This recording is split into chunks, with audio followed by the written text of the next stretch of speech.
কাশ্মীরের আকাশে নতুন এক ছায়া। এবার পাকিস্তান অধিকৃত কাশ্মীরে প্রকাশ্যে দেখা গেল ফিলিস্তিনের স্বাধীনতাকামী সংগঠন হামাসের প্রতিনিধিদের। স্বাধীনতাকে সবসময় ভয় পাওয়া ভারত একে নতুন নিরাপত্তা সমস্যা হিসেবেই দেখছে। প্রথমবারের মতো কোনো হামাস প্রতিনিধি সেখানে উপস্থিত থেকেছেন। তাদের অভ্যর্থনায় ছিল বিলাসবহুল গাড়ি, মোটরসাইকেল ও ঘোড়সওয়ার বাহিনী। 5 ফেব্রুয়ারি পাকিস্তানের কাশ্মীর সংহতি দিবসে রাওয়ালকোটের শহীদ সাবির স্টেডিয়ামে অনুষ্ঠিত হয় কাশ্মীর সংহতি ও হামাস অপারেশন আল আকসা ফ্লাড সম্মেলন। এতে উপস্থিত ছিলেন জৈশ প্রধান মাসুদ আজহারের ভাই তালহা সাইফ, জৈশ কমান্ডার আসগর খান কাশ্মীরি ও লস্করের শীর্ষ নেতারা।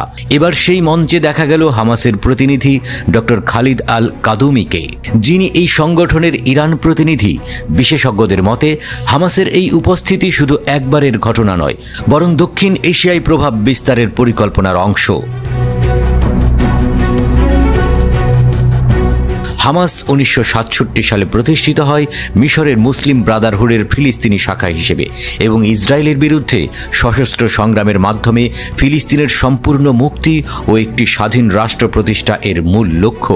হামাসের সামরিক শাখা আল কাসাম ব্রিগেড নামে পরিচিত। হামাস সাধারণত মধ্যপ্রাচ্যে ইসরায়েলের বিরুদ্ধে লড়াই করে, কিন্তু কাশ্মীরে পাকিস্তান ভিত্তিক গোষ্ঠীগুলোর সঙ্গে তাদের সংযোগ নতুন মাত্রা যোগ করেছে।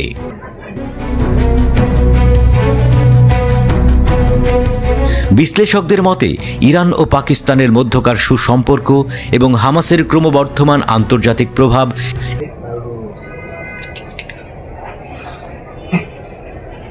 এই সংযোগ সম্ভব করেছে। গভীর পর্যবেক্ষণ বলছে কাশ্মীরে সংগঠিত মানবাধিকার লঙ্ঘনের অভিযোগকে কাজে লাগিয়ে হামাস সেখানে সহানুভূতি অর্জনের চেষ্টা করছে।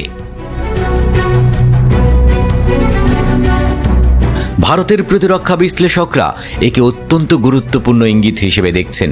তারা একে কাশ্মীর হাতছাড়া হয়ে যাওয়ার হুমকি হিসেবে দেখছেন। তবে হামাস অবশ্য ফিলিস্তিনের স্বাধীনতা নিয়ে লড়ছে। বৈশ্বিক সব নিপীড়িত জনগণের পাশে দাঁড়ায় তারা। অন্যদিকে ভারত গণহত্যাকারী ইসরায়েলের পক্ষে। জম্মু কাশ্মীরে তারা দীর্ঘদিন ধরে নিপীড়ন অব্যাহত রেখেছে। এ নিয়ে বিশ্ব মানবাধিকার সংস্থাগুলো সমালোচনা করলেও ভারত তা গায়ে মাখছে না।